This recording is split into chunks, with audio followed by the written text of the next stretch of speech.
दुनिया की दो साइड्स की खबरें जी आपके सामने लेके आया हूँ, बल्कि हमारे सामने आई हैं। एक तो बैनुल-अक़वामी मामला जो है उसमें बहुत ज़्यादा इस वक्त तरंग चल रही है।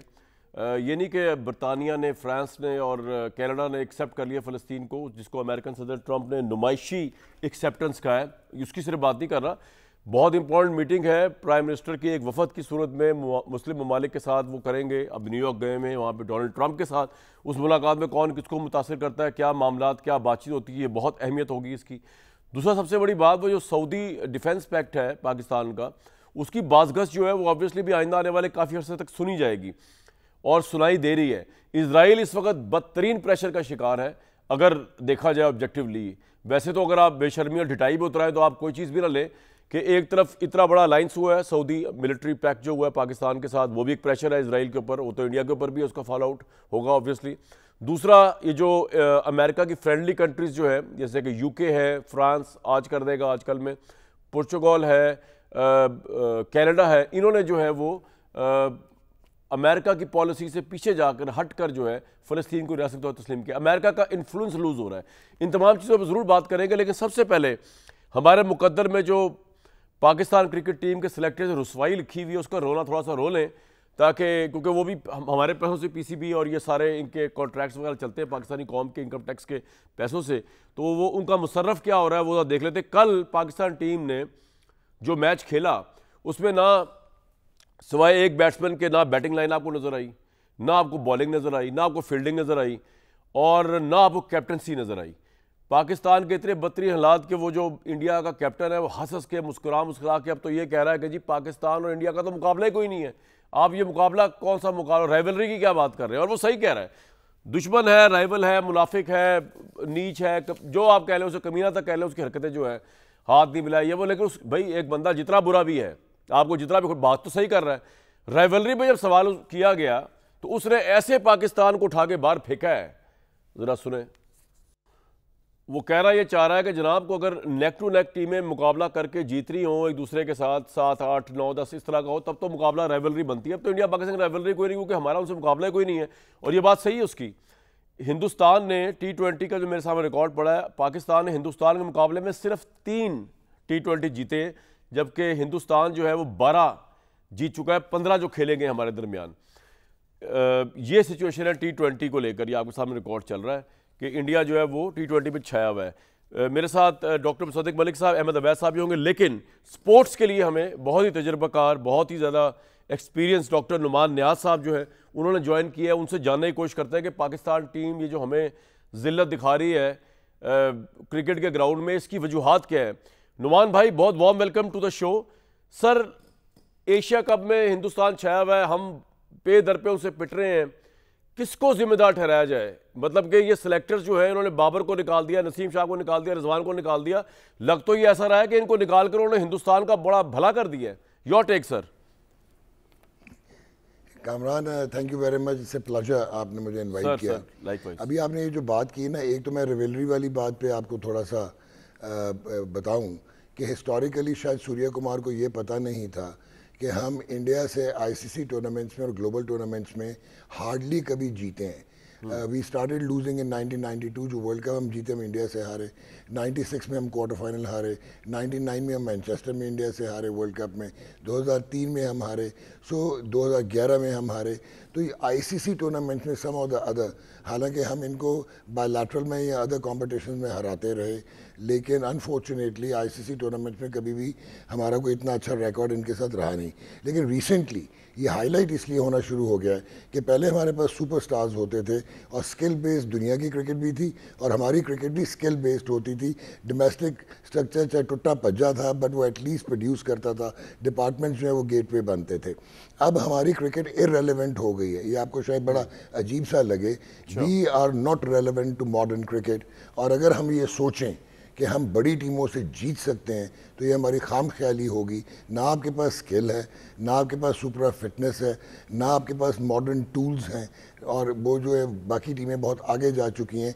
इंडिया की टीम स्ट्रक्चर्ड पाथवे से आती है और उनके पास सारे मॉडर्निटी और मॉडर्न टूल्स हैं, मेरिट पे सिलेक्शन होती है।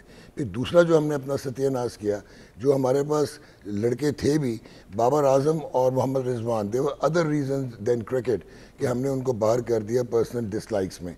अब आपको मैं एक हैरानकुन चीज़ बताऊंगा कि बाबर का 131 का स्ट्राइक रेट था लास्ट 10 T20 इंटरनेशनल में, और करियर स्ट्राइक रेट इंटरनेशनल 129। आपने कप्तान बनाया जब सलमान अली आगा को, जो फिट ही नहीं होता, इररेलेवेंट टू T20 क्रिकेट, उसका 80 का स्ट्राइक रेट था और अब 111 का, तो इस एशिया कप में 82 का स्ट्राइक रेट है। तो आप तो खुद ही अपने आप को कॉन्ट्राडिक्ट कर रहे हैं। एक लड़का आपने हसन नवाज लिया, उसको 2 हफ्ते पहले आप कहते हैं कि वो एक जनरेशनल टैलेंट है, उसका T20 इंटरनेशनल्स में इस वक्त वो जो 21-22 खेला है 158 का स्ट्राइक रेट था और 43 का ऑल T20s में है। तो अब हारिस जो है उसका 137 का स्ट्राइक रेट है, मोहम्मद हारिस का। कल हारिस को बैटिंग नहीं कराई, हसन नवाज को ड्रॉप कर दिया, और आप हमें तकरीर करके गए थे कि हमने इसलिए बाबर और रिजवान को हटाया है क्योंकि हम इंटेंट और मॉडर्न क्रिकेट खेलना चाहते हैं और उनका टेम्पलेट इररेलेवेंट है। हम इंटेलेक्चुअली डिसऑनेस्ट हैं, बैड सिलेक्शंस हैं, पर्सनलाइज हमने किया हुआ है और एक कुंभा सिस्टम चल रहा है हमारी क्रिकेट टीम में। And then you expect that we could beat a meticulous team like India. Numan भाई, किसको आप जिम्मेदार ठहराएंगे? मतलब कि मैनेजमेंट है, कैप्टन की पैथेटिक डिसीजन मेकिंग है? मतलब I totally agree with you. एक तो मेरे ख्याल में तो शाहीन शाह अफरीदी को जल्दी ले आना चाहिए था, जिस तरह की उसने परफॉर्मेंस इंडिया के खिलाफ दिखाई इतने प्रेशर मैच में, उसको आपने बाहर बैठा के पता नहीं क्या किया। बॉलिंग वैसे उससे आजकल नहीं हो रही। तो साइम अयूब जो है उसका समझ नहीं आ रहा, उसके इतनी बैड परफॉर्मेंस के बाद समझ नहीं आ रहा वो कोई सिफारिश पे चल रहा है या किस पे चल रहा है। अगर मेरिट को देखा जाए तो साइम अयूब की तो इस टूर्नामेंट में फिर इस मैच के लिए जगह बनती ही नहीं थी। तो किसको रिस्पॉन्सिबल ठहराया जाए? कैप्टन को, सिलेक्टर्स को, मैनेजमेंट को? कौन फैसले वहां करता है? मुझे तो कैप्टन की तो प्रेजेंस नजर ही नहीं आती उधर। देखिए, ना कैप्टन की प्रेजेंस है, इसीलिए तो वो कैप्टन है। अच्छा। और अनफॉर्चुनेटली हमने आकिब जावेद को लिया था जो कि डायरेक्टर है, और वो जो है वो कहते हैं ना, jack of all trades, one man calling the shots. और फिर आपके जो कुछ एडवाइजर्स हैं चेयरमैन के, दे डायरेक्टली इंटरवीन। और इवन माइक हैसन जो है वो तकरीर कर सकता है, लेकिन उसके हाथ में, इख्तियार में कुछ नहीं होता। अभी कल के मैच में मैं आपको जल्दी से एक चीज़ हाईलाइट करके बताऊंगा कि 91 रन्स थे आपके 10 ओवर में। उससे ज़्यादा अच्छा आपको वो नहीं मिल सकता था स्प्रिंग बोर्ड। आपने पावर प्ले में आपने 55 किया हुआ था, जहाँ पे आपने स्ट्राइक रोटेटर भेज दिया जो कि हुसैन तलत, वो कहाँ से बनता था? वहाँ पे तो आपको हिटर आना चाहिए था, आपने हारिस को घर लेके जाना था। आपने अभी जो शाहीन की बात की, शाहीन ने पिछले 2 मैचेस में 250 के स्ट्राइक रेट से रन्स किए हुए थे। आपने वो खिलाया हुआ था राना फ़हीम अशरफ, उसको आप ऊपर भेजते अगर आपको लेफ्ट हैंडर्स का था। इसने साहबजादा फरहान 50 कर चुका था, दोनों ने 17 गेंदों पे 17 रन्स किए। आपने 10वें ओवर से लेके 16वें ओवर के एंड तक कोई चौका नहीं लगाया, 37 रन्स किए, 3 आउट हुए। और आप अनफॉर्चुनेटली आपने नवाज को भी ऊपर भेज दिया। फिर आपके कोच ने 2 हफ्ते पहले कहा कि Mohammad Nawaz is the best white ball spinner in the world, और कल उसको आपने एक गेंद भी नहीं करवाया। आपने इब्रार को और साइम जो कि पार्ट टाइमर है, आपने पावर प्ले में कराए। पहले 7 में से 3 ओवर ये कर चुके थे, इन्होंने कुल मिल के 8 ओवर में 77 रन दिए। Failure of captaincy, intellectually dishonest captaincy, and he was not cricketing savvy. बड़ा आपने ज़बरदस्त एनालिसिस किया। मेरे साथ रहेगा मुसद्दिक साहब। मैं एक्चुअली तो आपसे बात करना चाहूँगा, आप उस वफद का हिस्सा थे सऊदी अरब में जो हमारा तारीखी पैक्ट हुआ, और मैं ज़रूर उस पर आपसे बात करूँगा, लोग भी सुनना चाहेंगे। लेकिन थोड़ा सा सर, क्योंकि प्राइम मिनिस्टर भी ऑब्वियसली इसके पैटर्न इन चीफ देख रहे होते हैं चीज़ों को। पाकिस्तान का इमेज जो है वो, क्रिकेट जो है वो millions and millions and millions लोग उसको देख रहे होते हैं, बल्कि बिलियंस से ऊपर आप समझ सकते, देख सकते हैं। पाकिस्तान का इमेज बड़ा टार्निश हो रहा है। तो कोई प्राइम मिनिस्टर को कंसर्न है? आप तो प्राइम मिनिस्टर से मिलते भी रहते हैं कि हमारा क्रिकेट जो है वो बाकी स्पोर्ट्स जो है, जरा हॉकी स्क्वॉश की तरह जवाल पजीर हो रहा है, उसका कंसर्न कोई है आप लोगों को? मुझे पता है डिटेल्स तो आपको नहीं पता होंगी मैचेस की, लेकिन ओवरऑल एक देखिए जी, मैं आपको पता है मेरी क्रिकेट में तो कोई ऐसी जी मैं इसलिए कह रहा हूँ कि ओवरऑल एक ना मैं बड़ी पिक्चर अभी बड़ा जी क्रिटिकल तबसरा पेश कर रहे थे हमारे दोस्त, उस पर भी मैं नहीं बता सकता हूँ क्योंकि मेरी महारत तो सिर्फ इतनी है कि मैं क्रिकेट देखता हूँ। जिस दिन पाकिस्तान का मैच होता है उस दिन क्रिकेट का मैच देख रहे होते हैं, सारी फैमिली देख रही होती, मैं भी देख रहा होता हूँ। लेकिन मेरा ये ज़ाती ख्याल है कि 2-3 चीज़ें बड़ी अहम हैं जी। एक तो जो चीज़ अहम है वो ये है कि एक पूरी कौम के अंदर एक ज़ील होनी चाहिए कि we are the winners, we going to win this. और उस ज़ील के साथ जब मुल्क आगे चलता है, उस एनर्जी को लेकर आगे चलता है, तो ज़्यादातर ममालिक की टीम्स भी और उनका जिस स्पोर्ट्स के अंदर भी वो फोकस करना चाहें वो बेहतर होती चली जाती है। दूसरे मैं समझता हूँ कि जो हमारी बेंच स्ट्रेंथ है, होता है ऐसे कि हमारा अगर अच्छा स्टार्ट हमें मिल भी जाए, चले एक मैच के अंदर तो हम मान लेते हैं कि शायद कैप्टन जो हमारे हैं उन्होंने कुछ डिसीजंस अच्छे नहीं किए, मेरे पास तो महारत नहीं है, लेकिन मैं जैसे कि माहिरीन कह रहे थे, मैं I am just going along with that. लेकिन ज़्यादातर आप देखते हैं कि हमें अच्छा भी स्टार्ट मिल जाए तो जिस वक्त थोड़ी देर के बाद 1 डाउन 2 डाउन या 3 डाउन के बाद एकदम से लाइन लगनी शुरू हो जाती। जी एग्जैक्टली। तो वो जो डिसिप्लिन है, जो बेंच स्ट्रेंथ है, वो बेंच की डेप्थ नहीं है, बेंच की स्ट्रेंथ नहीं है। और मेरे ख्याल में इवेंचुअली जिस तरह की टीम खेल रही हो उसी तरह की आपके पास 1 2 3 टीम्स जितने बच्चे होने चाहिए जो एक से बढ़ के एक हो। और उसके लिए चाहे आपको क्लब लेवल के ऊपर क्रिकेट खिलवाएं, चाहे आप स्कूल और गली मोहल्ले के लेवल के ऊपर क्रिकेट खिलवाएं, मगर क्रिकेट में अगर आगे बढ़ना है तो बच्चों को क्रिकेट खेलनी होगी, एक खास एनर्जी के साथ मैं ये कह रहा हूं कि प्राइम मिनिस्टर को कंसर्न है थोड़ा पाकिस्तान के परफॉर्मेंस का अगेंस्ट इंडिया खास तौर पे, तो वो ये सारी चीजें जो आप कह रहे हैं वो तो ऊपर से डंडा आएगा तो कुछ होगा ना सर।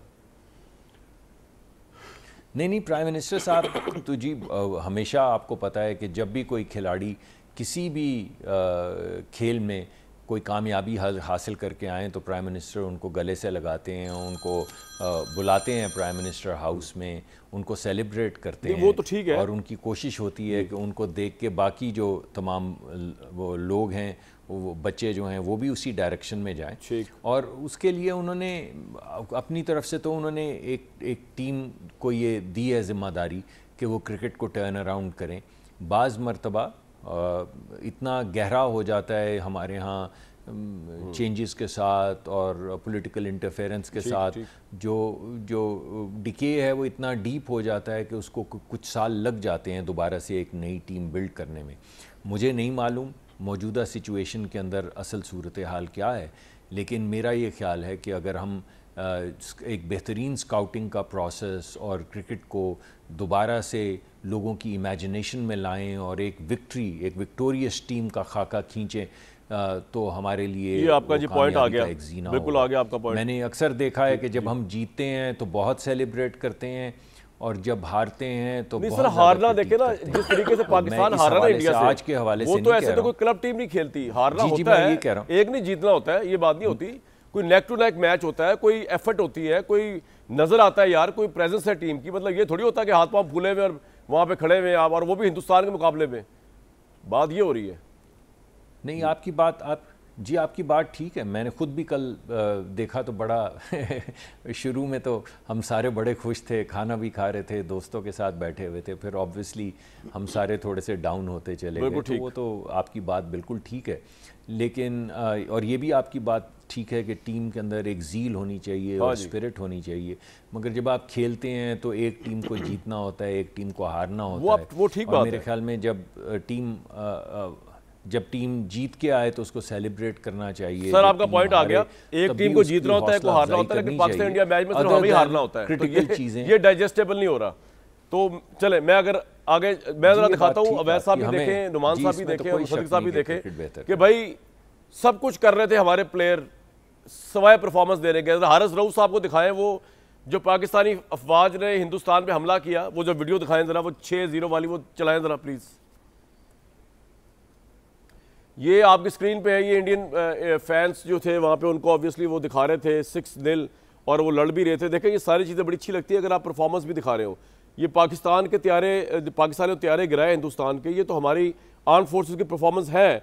अब आप ग्राउंड में खड़े होकर हम अपना इम्पैक्ट भी लूज़ कर रहे हैं, हमारा भी इम्पैक्ट लूज़ कर रहे हैं, सिर्फ ये बताने से तो ये मैच जीता नहीं जाएगा ना। वो तो परफॉर्मेंस है, वो मैदान कुछ और है। इस मैदान में त्यारे थोड़ी गिराने आपने, इस मैदान में तो आपने विकेटें गिरानी है, इस मैदान में आपने रन्स कर रहे हैं जो आप नहीं कर सके।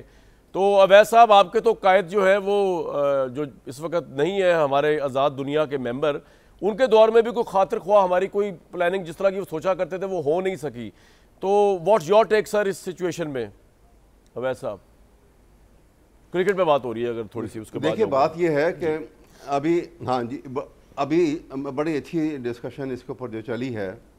बात यह है कि टीम को सिलेक्शन, आप ज़रा पीछे चले जाइए ना, तो बाकायदा बड़े हमारे जो सीनियर प्लेयर होते थे जिनका बड़ा नाम था, जिन्होंने बड़ी कंट्रीब्यूशन इंटरनेशनली की होती थी, उनका बाकायदा एक पूरा बोर्ड होता था, वो उसमें ओवरसी करते थे एक्टिविटी को, सिलेक्शन में बड़े हिस्सा लेते थे, और ट्रेनिंग के अंदर जो है बॉलिंग की ट्रेनिंग के लिए और बैट्समैन की ट्रेनिंग के लिए बाकायदा वो उसका ख्याल किया जाता था, ये बाकायदा तौर के ऊपर।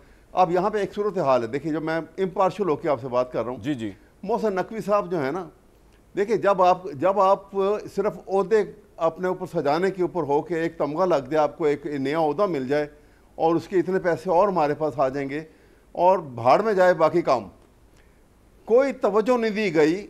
जब से देखें ना, जब से वो आए हैं, टीम कहाँ से कहाँ चली गई, ये तवज्जो देने की बात होती है। मैं एक आपको वाकया बताता हूँ कैसे मोटिवेशन हुआ करती थी। जब पाकिस्तान नया नया बना था जी, तो मैंने वो एक बड़ा वाकया, शायद आप क्योंकि शौकीन हैं, आपने भी ये ज़रूर सुना होगा, पढ़ा होगा, कि वहाँ पे मैच था ये वेस्ट इंडीज़ के अंदर, और पाकिस्तान फॉलो ऑन हुआ था। अच्छा। कारदार कैप्टन था और सब यंग लड़के थे, ये अर्ली 50s की बात है, ठीक है। और वहाँ पर हनीफ मोहम्मद साहब का ये एक इंटरव्यू था जिसमें वो फरमा रहे थे कि मैं जब सुबह अपने होटल के कमरे में था तो मेरी चेयर के ऊपर एक चिट पड़ी हुई थी, और वो कारदार जो कैप्टन थे हमारे, उन्होंने ये लिखा हुआ था उसके ऊपर कि today you have to stay the whole day on wicket. अच्छा, वो इतना मोटिवेटिंग था कि वो कहते हैं कि मैं सारा दिन मैं आउट नहीं हुआ, खड़ा रहा, और फॉलो ऑन टीम थी। अगले दिन फिर उनकी टेबल, उनके कमरे के अंदर यही चिट लिखी हुई थी कि आज भी तुम्हारा यही काम है कि तुमने आउट नहीं होना।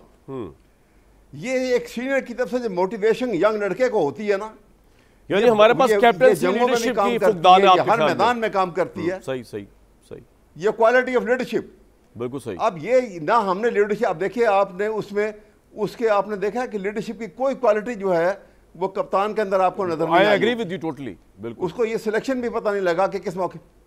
तो मैं ये अर्ज कर रहा हूँ कि यहाँ पे इनको चाहिए कि एक बाकायदा स्पेशलाइज्ड जिसका पैशन क्रिकेट हो किसी ऐसे आदमी को चेयरमैन लगाया जाए, ठीक है। एक बाकायदा बोर्ड अपने, बहुत हमारे इतने वेटरन सीनियर हैं, बहुत बड़े बड़े जबरदस्त प्लेयर रहे हैं हमारे, उनका एक बोर्ड बनाया है और वो बिल्कुल डिस्पैशनेट है कि सिलेक्शन की टाइम के ऊपर, और वो उसको के टैलेंट हंट के लिए निकले, ठीक है। बाकायदा एक तरतीब से टीम को निकाला जाए, और इंशाल्लाह आई एम श्योर कि हम दोबारा से रीइमर्ज हो सकते हैं। बिल्कुल ठीक है सर, आपका पॉइंट आ गया। पाकिस्तानी कौम का अंदर एज ए गेम पैशन है इसके अंदर, बिल्कुल ठीक है। लेकिन हमें ये काम करना होगा। बिल्कुल ठीक है। नुमान भाई, आपके ख्याल में चेयरमैन की जिम्मेदारी बनती है बहुत ज्यादा, या आपको लगता है टैलेंट हमारे पास अब यही आ रहा है, या आपको लगता है टैलेंट असल आ ही नहीं रहा और सिफारिश आ रही है टैलेंट की जगह पे या मेरिट की जगह पे? कमरान, ये बड़ा ट्रिकी क्वेश्चन है, बिकॉज अभी आपने बात की थी जब इमरान खान प्राइम मिनिस्टर बने तो ये एंटिसिपेट किया जा रहा था because of his past glories and his profile as a cricketer कि वो इसको ठीक करेंगे। लेकिन उनके दिमाग में शेफील्ड शील्ड ऑस्ट्रेलिया की थी, जिनकी ऑस्ट्रेलिया की पॉपुलेशन सिर्फ जो है वो 6 करोड़ है, और हमारी जो है वो 250 करोड़ है, तब शायद 220 करोड़ थी। आपने रीजनल क्रिकेट में 6 टीमें कर दी और 64,000 आपके क्लब क्रिकेटर थे जो डोमेस्टिक क्रिकेट से महरूम हो गए। फिर आपने, अभी वो स्ट्रक्चर हो ही रहा था, वो डिले होता चला गया बिकॉज वो प्रैग्मेटिक स्ट्रक्चर नहीं था। आपने एक ऐसे स्ट्रक्चर को ख़त्म किया जो चाहे टुट्टा पज्जा था, but it was producing certain players. Secondly, अभी जो आपने बात की, दुनिया में कहीं पे भी बहुत कम है जहाँ पे रॉब की है शायद इंग्लैंड का, और एक आधा और क्रिकेटर है जो कि लीड करता है क्रिकेट बोर्ड्स को। आजकल जो क्रिकेट बोर्ड्स हैं वो या गवर्न किए जाते हैं बाय टेक्नोक्रेट्स जो कि एडमिनिस्ट्रेटर्स होते हैं या इकोनॉमिक ड्राइवर्स होते हैं, लेकिन जो उनके नीचे टीम्स होती हैं वो बड़े मेरिट पे सिलेक्ट हुई होती हैं, वो स्टेट ऑफ द आर्ट लोग होते हैं, कट फॉर रोल लोग होते हैं। हमारे क्रिकेट बोर्ड में अभी तक ये डिसाइडेड नहीं है। You will be shock to know कि डायरेक्टर इंटरनेशनल क्रिकेट के पास होटल मैनेजमेंट की डिग्री है, जो कि हॉर्स रेसिंग की कमेंट्री करते थे। जो डायरेक्टर डोमेस्टिक क्रिकेट हैं वो एक डिप्टी कमिश्नर हैं, जो आपके चीफ ऑपरेटिंग ऑफिसर हैं वो एक ब्यूरोक्रेट हैं, और आपके जो विमेन विंग को देख रही हैं वो एक ब्यूरोक्रेट हैं। तो हाउ डू यू एक्सपेक्ट कि मॉडर्न जो मैकेनिक्स अब आ गई, मेथड्स आ गए हैं, आपकी कॉर्पोरेट है, आपके राइट्स हैं, आपकी एक्विजिशंस होती हैं राइट्स की, उसके बाद आपकी बायोमैकेनिक्स है, किनेसियोलॉजी है, स्पोर्ट्स न्यूट्रिशन है, वर्कलोड मैनेजमेंट है, ये सारी ये सारे मॉडर्न टूल्स से हम नाश्ता है। छोटा सा एग्जांपल दूंगा इंडिया का। जी जी, इंडिया जी। अच्छा, अब हो क्या रहा है कि ये चीज़ें सारी अब कर सकते थे। आपने 18 बिलियन रुपीस स्पेंड करके आपने जो है कंक्रीट का इंफ्रास्ट्रक्चर बना दिया। कराची में आपने 8 बिलियन का स्टेडियम जो है उसको रिफर्बिश किया, और अभी अगले 3 महीने में 18 इंटरनेशनल मैचेस पाकिस्तान में होने हैं और कराची में एक भी ऑर्गेनाइज नहीं हो रहा। तो ये जो क्रिकेटिंग ब्यूरोक्रेसी है। अच्छा, आप इंडिया की मिसाल दे रहे थे नुमान भाई, वो कंप्लीट करें प्लीज। मैं इंडिया की मिसाल ये देने लगा हूँ कि एक ऐप है जो उनके designated contractual players, not only 11 team के, वो ऐप उनके फ़ोन्स में है। अच्छा, स्मार्टफोन्स हैं, वो सुबह उठते हैं तो एक स्केलेटन आ जाता है और उसको कहा जाता है कि अगर कहीं पेन है या मूड है तो आप उसको टच करते जाएं, वो रेड, ग्रीन और ऑरेंज हो जाता है। अच्छा। वो डाटा सारा डाटा बैंक में जाता है, वहाँ से साइंटिफिकली इंटरप्रेट होता है। फिर अगर किसी को कोई एंगल की प्रॉब्लम है, मसल की प्रॉब्लम है, वो बायोमैकेनिस्ट के पास जाता है, बायोमैकेनिस्ट एनालाइज करके कोच के पास भेजता है, कोच जो है वो बायोमैकेनिकल सैवी होता है। अब स्पोर्ट्स न्यूट्रिशन जो है वो सुप्रा स्पेशलाइजेशन में चली गई है, इंडिविजुअलाइज, टेलर और ऑप्टिमाइज्ड है। अभी आपको एक जल्दी से एग्जांपल दे दो, आपके पास टाइम नहीं होगा, कि ग्लेन फिलिप्स एक न्यूजीलैंड का प्लेयर है, वो 77 केजी का है और 5 फुट 11 इंच है। वो सुबह सुबह जो है वो 160 केजी उठाता है वेट, क्योंकि उसने अपनी बैक स्ट्रांग करनी थी, क्योंकि उसकी कोर बहुत स्ट्रांग थी, और वो जब डायनामिक बैलेंस हवा में जाता है तो वो बैलेंस हो जाता है। उसको एंगुलर सुपर स्पेशलिस्ट फील्डिंग में रखा जाता है। आपने ये पाकिस्तान में दूर दूर तक देखा है, आप होने नहीं देते because you are resistant to change, and you are resistant to change because आप इनसिक्योर हैं। तो ये कल्चर ऑफ इनसिक्योरिटी जब तक नहीं जाएगा, सर ये आपने बड़ी अहम बात की, क्रिकेट को खिलाने वाले नहीं आएंगे तो खेलने वाले कहाँ से? क्रिकेट को खिलाने वाले। आप मेरे साथ ही रहेगा नुमान भाई, आपसे एक दो चीज़ें और पूछूंगा, लेकिन मुसद्दिक साहब वापस आते हैं ज़रा पाकिस्तानी सियासत। आप उस वफद में मौजूद थे जहाँ पे पाकिस्तान का हिस्टोरिक सऊदी डिफेंस पैक्ट हुआ। सर वहाँ का माहौल थोड़ा बताइएगा, वहाँ पे क्या बातचीत हो रही थी, सऊदी प्रिंस के क्या सेंटिमेंट्स थे, आर्मी चीफ वहाँ मौजूद थे, उनकी क्या उनसे गुफ्तगू हुई, प्राइम मिनिस्टर की क्या हुई? पहले तो थोड़ा ये बताइएगा, फिर मैं आपसे पूछूंगा कि बल्कि साथ ये भी बताइएगा कि इस अब डिफेंस पैक्ट का मतलब यही लिया जाए कि अगर इजराइल अटैक करता है सऊदी अरब पे तो पाकिस्तान जो है वो एयर स्ट्राइक या जिस मिसाइल के जरिए जिस तरीके से भी उसको रिटर्न करेगा, रिटेलिएट करेगा, यही मतलब लिया जाए, यही तय हुआ है मुसद्दिक साहब? देखें, एक तो मेरे ख्याल में आपको उस वक्त माहौल क्या था उसकी एक रिफ्लेक्शन तो आपको गली मोहल्ले जो पाकिस्तान के हैं वहाँ भी मिल रही थी, और जो अगर आप तस्वीर दिखा रहे थे रियाद की, जी बिल्कुल बिल्कुल, तो आपको वहाँ क्या हो रहा था सड़कों पे और गलियों में, आपको उससे सेंटिमेंट का अंदाज़ा हो जाएगा। और जिस तरह खैर मकदम किया गया वज़ीर आज़म का, और इसकी वजह क्या थी मुसद्दिक साहब कि इतना ज़्यादा जो पैशन दिखाया सऊदी उस किंगडम ने, इसकी क्या वजह थी? क्योंकि प्राइम मिनिस्टर हमारे पहले भी जाते रहे। स्टेट विजिट था, तो स्टेट विजिट के ऊपर ये जरा एक्स्ट्राऑर्डिनरी था, मगर स्टेट विजिट के ऊपर जो जहाज़ों का ये वो, जी मैं यही बता रहा हूँ आपको। एक तो स्टेट विजिट था, ये बड़ी अहम चीज़ थी। जी। दूसरी जंग अजीम के बाद जिस तरह यूरोप ने आपस में मुआहदे किए थे, आपको मालूम है कि नेटो जो है वो एक डिफेंसिव एग्रीमेंट है जिसमें ये डॉक्ट्रिन बनाई गई कि attack on one shall be deemed as the attack on all. So all for one and one for all की जो डॉक्ट्रिन थी ये नेटो ने बनाई थी, और क्योंकि यूरोप के तो बड़े गहरे घाव भी थे, उन्होंने एक दूसरे पे हमला आवर हुए थे, एक तरफ जर्मनी था, एक तरफ फ्रांस था, इंग्लिस्तान था, इटली था, तो आपको वो सारी तारीख़ मालूम है। ठीक है। मगर इसके बावजूद उन्होंने जब फैसला किया कि उन्होंने अमन के साथ रहना है और आगे बढ़ना है, तो उन्होंने एक डिफेंसिव पैक्ट किया जिसको आप नेटो कहते हैं। ठीक। ये उसी से मिलता जुलता एक डिफेंसिव एग्रीमेंट है।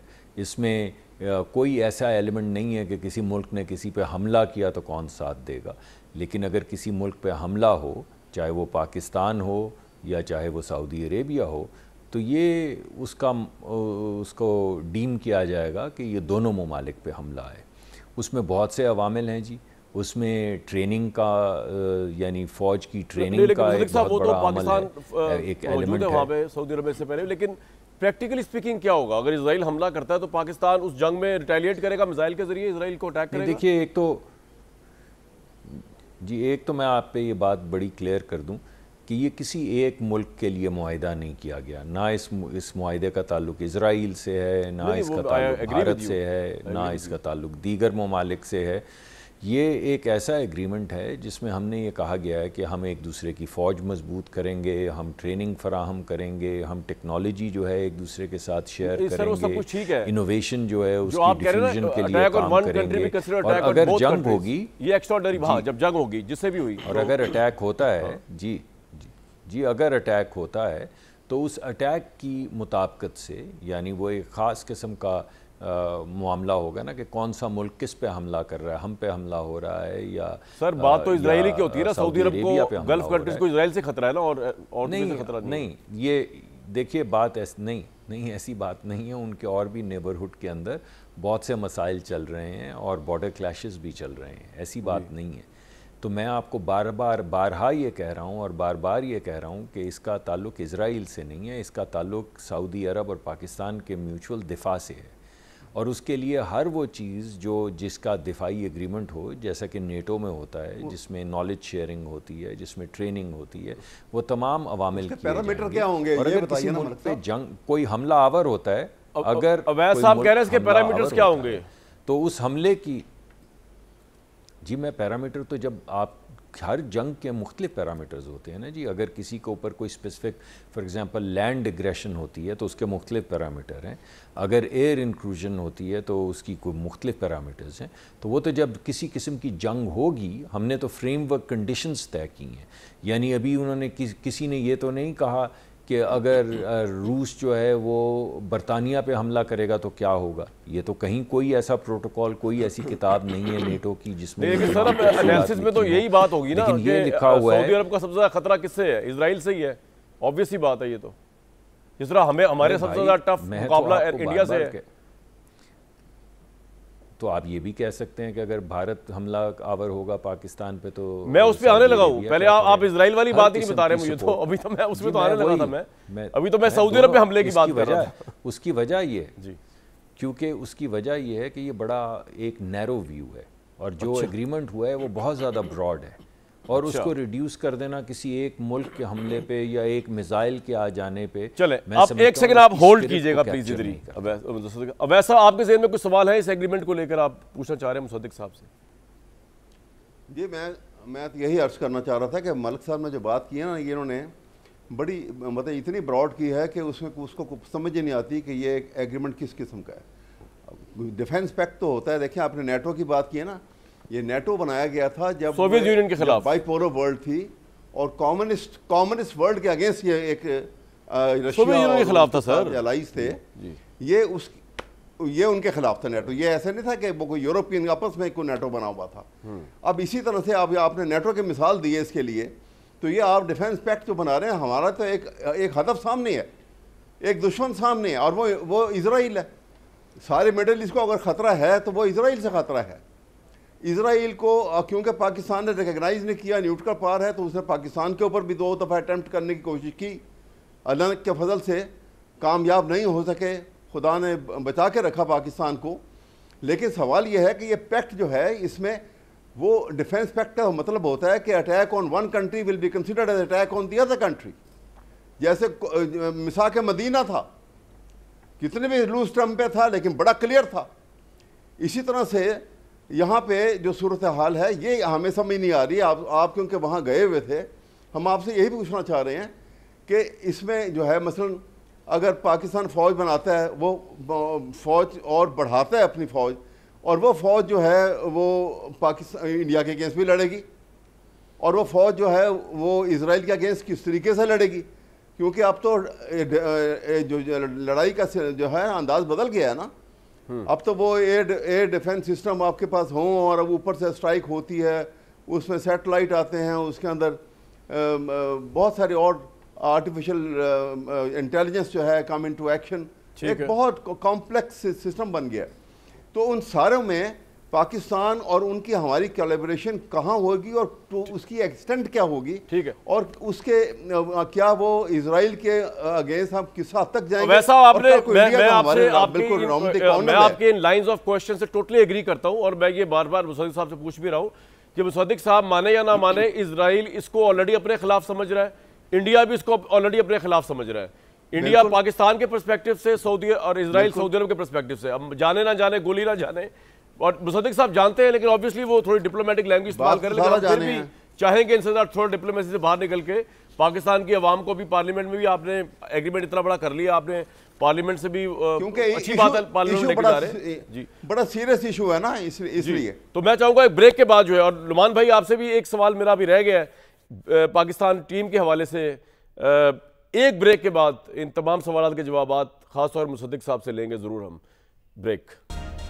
जनाब, जहारियत की सूरत में दोनों मुल्क मुश्तरका तौर दुश्मन का जवाब देंगे, एक मुल्क पे अटैक दूसरे पे समझा जाएगा। राइटर्स ने सऊदी एक ऑफिशियल से जब बात ये पूछी कि क्या न्यूक्लियर ऑप्शन भी इसमें मौजूद है, तो उन्होंने कहा तमाम मिलिट्री मीन्स, ऑब्वियसली उसमें न्यूक्लियर ऑप्शन भी आ गई, इस तरह देखा है। तो मुसद्दिक साहब, ये सवालात हैं, पाकिस्तान की कौम जरा जानना चाहती है, इसमें कोई ऐसा मसला नहीं है, खुल के जवाब दें सर। हमें सब पता है कि अच्छी बात है, बड़ा अच्छा एग्रीमेंट हुआ है, अगर सऊदी अरब पे अटैक होता है तो ये सवाल पूछा जा रहा है आपसे, बड़ा जेन्युइन सवाल है, और इजराइल से ज़्यादा खतरा किसका हो सकता है सऊदी अरब को? तो खुल के जवाब दें, कोई ऐसी बात नहीं।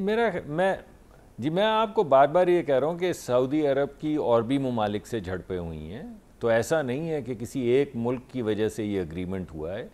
और ये इजराइल वाला जिसको आप ख़तरा कह रहे हैं, ये तो अभी सामने आया है, और हमारा जो रिलेशनशिप है और हमारी जो डिस्कशंस हैं ये तो बहुत देर से चल रही। जी। इस वजह से मैं आपको दोबारा से कह रहा हूँ कि ये एक बड़ा कॉम्प्रिहेंसिव एग्रीमेंट है, जिसमें चाहे एक मुल्क हो या दूसरा मुल्क हो या सातवां मुल्क हो, कोई भी मुल्क अगर हम में से किसी पे भी हमला करेगा तो वो दोनों पे हमला जाना जाएगा, और जब दोनों पे हमला होगा तो दोनों उस वक्त सर जोड़ के बैठेंगे, और जो भी वसाइल बरूए कार लाने हुए उन्हें बरूए कार ला के उस हमले को पसपा किया जाएगा। अच्छा, लेकिन आपको शायद मेरी बात पे यकीन नहीं आ रहा, और इसके अंदर प्रीएम्प्टिव चीज़ें भी हैं, यानी सिर्फ ये नहीं है कि जब हमला होगा तो हम क्या करेंगे। इसमें एक सेकंड मेरी भी बात कंप्लीट कर ले, फिर आपका सवाल लेता हूँ। जी। तो दूसरा इसमें अहम पहलू ये है कि एक दूसरे की स्ट्रेंथनिंग जो है वो बहुत ज़्यादा ज़रूरी है। यानी जो सबसे बड़ा नेटो जो है, उसका सबसे बड़ा फ़ायदा जो हुआ, जैसा कि भाई कह रहे थे कि नेटो बनाया गया कम्युनिज़म के ख़िलाफ़, कम्युनिज़म तो ख़त्म हो गया मगर नेटो तो ख़त्म नहीं हुआ, नेटो तो चल रहा है। इस वजह से कि नेटो सिर्फ कम्युनिज़म के ख़िलाफ़ नहीं बनाया गया था, नेटो एक एग्रीमेंट था जिसमें एक दूसरे के दिफा को मजबूत किया, और ना सिर्फ यूरोप ने दिफा को मजबूत किया बल्कि अमेरिका ने यूरोपियन दिफा को मजबूत किया और उसको एक फॉर्मिडेबल दिफा बनाया। किसके और उस फॉर्मिडेबल दिफा बनाने के बाद यूरोप के ऊपर जो वक्तन फवक्तन बहुत से मुख्तलिफ ममालिक के सर, एक्चुअली इस वजह से मैं सोवियत ब्लॉक के खिलाफ था, कम्युनिज्म तो भाई खत्म हो गया। अच्छा चले सर, पॉइंट आ गया। अब ऐसा मुसद्दिक साहब, ठीक है, आपने जवाब दे दिया जो जिस तरह आप बेस्ट समझते थे, दे दिया। अब ऐसा, अब आपका क्या सवाल है? शहबाज साहब ट्रम्प को मिल रहे हैं, आप क्या एक्सपेक्ट रखते हैं उससे?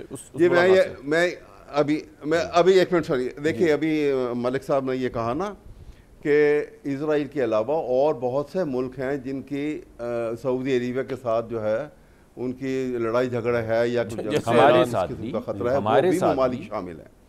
तो वो कौन से ममालिक हैं? तो मतलब आपके जहन में कौन से ममालिक हैं? और क्या पाकिस्तान जो है उनके साथ मिलकर यमन के ऊपर हमला करेगा? मैं अभी आपको सोचिए ना जरा, इसलिए मैं आपसे पूछ रहा हूँ। मैं अभी आपको मैं आपसे बात ही कर रहा हूँ, बता तो रहा हूँ, आप सुन नहीं रहे हैं। जो है कि जी सुन रहे हैं, बिल्कुल सुन रहे हैं, हम मतन गोश हैं, आप ही की बात सुन रहे हैं और तो सुनिए कुछ नहीं रहे। नुमान भाई, आपने बोर नहीं होना, मैं आ रहा हूँ आपके पास जी। मैं ये भी जरूरी है, ये भी वो भी जरूरी है, आ रहा हूँ। जी देखिए, अगर आप इसको, ये दिफाई मुआहिदा दोनों ममालिक का है, इसका मतलब है कि पाकिस्तान की भी, अगर पाकिस्तान के बॉर्डर्स के ऊपर, पाकिस्तान की चपकलिश तो बहुत बॉर्डर्स पे होती है, बहुत बॉर्डर्स के ऊपर लड़ाइयाँ होती हैं। इसका मतलब है कि हर जंग में जब पाकिस्तान जाएगा, और मायूब है कि मैं किसी एक मुल्क का नाम लूँ, तो जब भी पाकिस्तान किसी जंग में जाएगा या पाकिस्तान पे हमला किया जाएगा, हिंदुस्तान से ही सर है ना हमारा तो मसला, सऊदी अरेबिया पे हमला हुआ, आप ये नाम तो ले सकते हैं कि कौन कौन से, देखिए ना, आप पाकिस्तान के दुश्मन, देखिए आप दोनों आज बात ही सुनने के मूड में नहीं, हम तो आज आपकी बात सुन रहे हैं, आप ही की तो बात रॉयल हाइनेस से मिल के आए हैं, आपको मामूली आदमी थोड़ी है मुसद्दिक साहब, सुन रहे हैं। आप तो बहुत बड़ी हस्ती है सर, और हमें बड़ा फख्र है, हमारे मंडे को आप हमारे प्रोग्राम में आते हैं, जो रॉयल हाइनेस से होकर आए हैं, उनके सीने से लगकर आए हैं रॉयल। मैं तो बड़ा ऑनर, इज्जत और बढ़ गई, डबल मल्टीप्लाई हो गई कि हमारे इतने हरदिल अजीज भाई, दोस्त, पैनलिस्ट पक्के मंडे के, वो तो शुक्र है मंडे को शो नहीं था अपना हमारा वो ये जो एग्रीमेंट था मंडे को नहीं हुआ, वरना आपको रॉयल हाईनेस को कहना पड़ता जनाब मैं तो एक सवाल आपसे कर रहा हूँ मंडे को आ नहीं सकता। मैं तो हमेशा एक सवाल कर रहा हूँ आपसे। मैं तो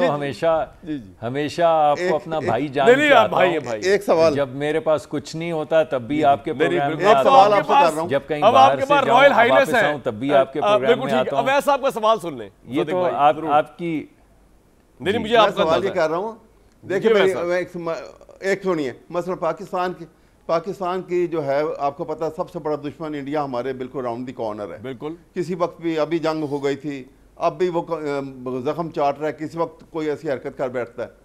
अगर इंडिया पाकिस्तान की जंग हो जाती है तो सऊदी अरेबिया के पास जो एयर मशीनरी है बहुत मोस्ट मॉडर्न, चौथा बायर है अमेरिकन नेक्स्ट वेपन्स का जनरेशन सबसे के भी बड़ा उनके पास सऊदी। जहाज उनको दिए हुए। जी हाँ, तो क्या वो पाकिस्तान उनको इस्तेमाल कर सकेगा अगेंस्ट इंडिया? अब ये आपका सवाल आ गया, अब आप रुक जाए, अब मैंने मैनेज करना है। मुसद्दिक भाई आपने इसका जवाब देना है 1 मिनट बाद। पहले मैं नुमान साहब के पास जाऊंगा। नुमान भाई अब चांस क्या है पाकिस्तान का, क्या श्रीलंका और बांग्लादेश को हरा, मुसद्दिक साहब इसका जवाब आप देंगे नुमान साहब के बाद, श्रीलंका और बांग्लादेश को हराकर पाकिस्तान फिर इंडिया से फाइनल में आ सकता है, या आपको चांस नहीं रहा है, रन रेट में फैसला होगा? सर ये तो बताएं situation. Kamran very quickly, yes net run rate तो इम्पोर्टेंट होगा, और श्रीलंका और बांग्लादेश का जो हमने अभी मैच देखा ये सुपर 4 राउंड में, वो बहुत ही क्लिनिकल क्रिकेट खेले। लेकिन यस पाकिस्तान का बिल्कुल चांस है, पाकिस्तान दोनों मैचेस जीते और आइडियल हो जाएगा ब्रॉडकास्टर्स के लिए, जिसकी वजह से इंडिया जो है वो एशिया कप खेलने पे आमादा हुई थी। That was only the economic drive, otherwise तो वो शायद आते ही ना, जो उनकी हालत हुई थी पोस्ट 10th में। सो आई पर्सनली फील कि अगर तीसरा इंडिया पाकिस्तान का मैच हो गया तो वारे न्यारे हो जाएंगे जिस मकसद के लिए इंडिया की सर टीम कितना परसेंट चांस है? देखिए हमने पहला मैच जो इंडिया के खिलाफ हुआ नुमान भाई, उसमें हमारी बैटिंग बिल्कुल पैथेटिक 123 पे हम गए। अब उससे थोड़ी बेहतर थी, लेकिन विकेट भी खैर बैटिंग थी तो उन्होंने तो धजियां उड़ा दी उसकी। लेकिन तीसरे मैच में कितना चांस है पाकिस्तान का कि वही चांस है 70-30? टीम बदलना, India Pakistan, India versus Pakistan is 1585। अच्छा 1585 इंडिया पाकिस्तान। अगर हाँ, लेकिन yes you are still in with a chance. Cricket is the game of glorious uncertainties. Ibrar आपका मैजिकल स्पिनर है, आउट कर सकता है, आपका शाहीन आउट कर सकता है, ऊपर से लेकिन सर शाहीन ऐसा बॉलर चल ही नहीं रहा नुमान भाई, end of the day Shaheen ऐसा बॉलर चल ही नहीं रहा जी। नहीं, मैं तो जो आपको ये कह रहा हूँ कि ऑन देयर डे एक आधी इंडिविजुअल ब्रिलियंस पे आप जीतेंगे, but as a team India is fast superior than ये जो अभी कंटेम्प्रेरी पाकिस्तान टीम है। नुमान भाई बहुत शुक्रिया फॉर योर टाइम, और हम आपसे आइंदा भी आपको जहमत देते रहेंगे। आपका तजिया बहुत बेबाक और बड़ा फुल ऑफ फैक्ट्स था, थैंक यू सो मच। शुक्रिया के बाद नुमान साहब को, मुसद्दिक साहब अब आप जवाब दे दें कि अगर हिंदुस्तान हमारा एडवर्सरी है, इसमें कोई दो राय नहीं। हमने हमेशा कहा हमारा न्यूक्लियर जो प्रोग्राम है वो भी इंडिया स्पेसिफिक है, हमारा सारा डिफेंस का इशू जो है वो भी इंडिया, ठीक है अफगानिस्तान की तरफ से भी खतरे खुद छोटे मोटे आते रहते हैं, लेकिन एक वॉर का जो वो है इंडिया। तो अब अगर इंडिया हम पे अटैक करता है तो सऊदी अरब क्या करेगा? ये सवाल था अवैध साहब का, क्या तय पाया कि तय नहीं पाया कुछ अभी? हर वो सपोर्ट जो पाकिस्तान को चाहिए, चाहे वो टेक्नोलॉजी से, अभी आपने जिक्र किया कि उनके पास दुनिया की सबसे एडवांस टेक्नोलॉजी है, चाहे वो जहाज़ों की हो या दीगर टेक्नोलॉजीज़ हों, क्योंकि उन्होंने पिछले दिनों में बहुत ज़्यादा पैसे खर्चे हैं टेक्नोलॉजी पे, तो वो तमाम टेक्नोलॉजी शेयरिंग जो है वो हमारे साथ होगी। जंग के अंदर जब आप जाते हैं तो हमला चाहे आपके ऊपर बर्री हो, फॉर एग्ज़ाम्पल अगर पाकिस्तान के ऊपर बर्री हमला होता है तो सपोर्ट मुख्तलिफ होगी, अगर बहरी हमला होता है तो सपोर्ट मुख्तलिफ होगी, और अगर हवाई हमला होता है तो सपोर्ट मुख्तलिफ होगी। और अगर सिक्योरिटी का पाकिस्तान का जो सिक्योरिटी इंफ्रास्ट्रक्चर है, साइबर सिक्योरिटी के इंफ्रास्ट्रक्चर पे हमला होता है तो जवाब मुख्तलिफ होगा। तो जब आप डिफेंस पैक्ट करते हैं तो उस वक्त जो भी सिचुएशन होती है, अगर किसी मुल्क के ऊपर कोई भी हमला करता है तो आपके जो भी वसाइल आपके पास हैं, क्योंकि आपने ये कमिट किया है कि आप वो वसाइल शेयर करेंगे, तो उन वसाइल को बरूए कार लाते हुए आप पहले तो अपने हलीफ को उसके हरीफ के ख़िलाफ़ मजबूत करते हैं ताकि उसको हमला करने की ज़रूरत ही ना हो। इस वजह से आप ये जो जंग के सिनेरियो में जा रहे हैं, मैं तो आपको ये कह रहा हूँ कि बहुत बड़ा एक फैक्टर डिटरेंस का होता है। हाँ, कि जब आप इकट्ठे हो जाएं और आप एक्सरसाइजेज इकट्ठे कर रहे हो तो बहुत बड़ी एक डिटरेंस बन जाती है। फौजी भी भेज रहे हैं सऊदी अरब में मजीद, अगर हमला हो जाए इस पैक्ट के तहत जी वो अभी मेरे ख्याल में मशकें, जब ये फैसला होगा कि जंगी मशकें कब कब करनी हैं, ट्रेनिंग किस तरह की देनी है, एक्सचेंज किस तरह का होगा, जब वो तमाम तफसीलात तय हो जाएंगी तो आपके सामने आती चली जाएंगी। जी अच्छा वैसा ये एक भी दो तो लफ्ज़ मुझे बोलने दीजिएगा जी, वैसा बोले वैसा फिर जी वैसा। मैं सिर्फ ये कहना चाह रहा हूँ कि यहाँ पे देखिए, एक अरसे से with the fall of Soviet union ये पूरा रीजन मिडल ईस्ट का जो है ये अमेरिका के अम्ब्रेला में आ गया हुआ था। अब उसका आउस्टर होगा और ये बहुत बहुत बहुत बड़ा वाक़या होगा ना, ये वाक़या यहाँ तक नहीं रहता। इसलिए क्योंकि पाकिस्तान का वहाँ पहुँच जाना, इसका मतलब है कि चाइना जो है इंट्रूड करके वो वैक्यूम को फिल करेगा। एक बहुत बड़ा वैक्यूम मिडल ईस्ट में पैदा हो जाएगा अमेरिका के आउस्टर से। क्या अमेरिका ये बर्दाश्त करेगा? इसके बहुत सारे क्वेश्चंस हैं, इफ्स एंड बट्स हैं, जो एक बड़ी लंबी डिस्कशन भी इसके लिए चाहिए। लेकिन ये सारे सवालात हैं कि ये इसमें एक सदीक साहब कहना वो चाह रहे हैं कि अमेरिका के साथ हमारे ताल्लुकात की नोयत क्या होगी अगर हम यहाँ सिक्योरिटी अम्ब्रेला अमेरिका की जगह हम प्रोवाइड कर रहे हैं सऊदी अरब को, दूसरे गल्फ कंट्रीज बीच में आ जाए। अगर यही बात, यही मेरा कहना है। ये मेरे ख्याल में कोई थोड़ा सा नुक्ता नज़र इमरान खान और पीटीआई का दौर का है कि ये वो या जिस तरह होता था कि हमारे साथ हो या हमारे खिलाफ हो, इसमें वो नहीं है। फॉरेन पॉलिसी ऐसे नहीं चलती है, फॉरेन पॉलिसी ऐसे नहीं चलती है। अरे मेरी बात तो सुनिए, आपने सवाल आपने सवाल पूछा है तो जवाब तो सुन लीजिए। जी मैं ये कह रहा हूँ कि फॉरेन पॉलिसी इस तरह इधर और नहीं चलती। ये कोई पहलवानी नहीं हो रही खाड़े के अंदर कि उसने उठा के उसको नीचे फेंक दिया और वो रुस्तमे ज़मा बन गया या पहलवान बन गया। भाई इसके अंदर तमाम मुल्की जो आपके इंटरेस्ट होते हैं, बड़ी नुआंस्ड इंटरेस्ट हैं, आपके इकोनॉमिक इंटरेस्ट हैं, आपके मिलिट्री इंटरेस्ट हैं, आपके सोशल इंटरेस्ट हैं, उन तमाम को आप लेकर चलते हैं। ये नहीं होता तुम एंज कीता तो हुन एंज हो जाएगा। पॉइंट आ गया, मुझे पता है स्टेज पे आप इतना ज़्यादा रिवील नहीं कर सकते, लेकिन एक बहुत अहम बात है, इमरान खान साहब के खिलाफ एक बड़ी सनसनीखेज गवाही आई है साबिक मिलिट्री सेक्रेटरी की तरफ से। वो गवाही क्या है मैं उसको आपको बता दूंगा जो कोर्ट में जमा हुई। इसका मतलब ये नहीं कि फैसला इमरान खान के खिलाफ आ रहा है, लेकिन वो गवाही अलबत्ता ज़रूर आई है। एक ब्रेक के बाद बताते हैं। जी इमरान साहब के साबिक मिलिट्री सेक्रेटरी ने कहा है कि सऊदी अरब की तरफ से जो तोहफा आया था ना, वो बल्गारी का सेट जो था वो 7.5 करोड़ का था, लेकिन वो कम कीमत लगवाएगी मुबैना तौर पर इमरान खान साहब की तरफ से, और दबाव डाल के उसकी कीमत जो है वो सिर्फ 50 लाख लगवाएगी, और उसका भी 39 लाख आई थिंक दिया गया उसको कम कुम करके। तो ये गवाहियाँ आ गई हैं। कोई सुहेब अब्बासी साहब हैं जिन्होंने कम वैल्यू लगाई। बड़ा इंपॉर्टेंट केस अब ये है इमरान साहब के खिलाफ अगर देखा जाए तो ये सऊदी वली अहद का जो तोहफा है उसकी कीमत 29 लाख लगवाएगी, हालांकि 7.5 करोड़ का ये केस है। तो सऊदी तोहफा वबाल जान इस वक्त तो बना हुआ इमरान साहब के लिए। मुझे दीजिए कल तक इजाज़त।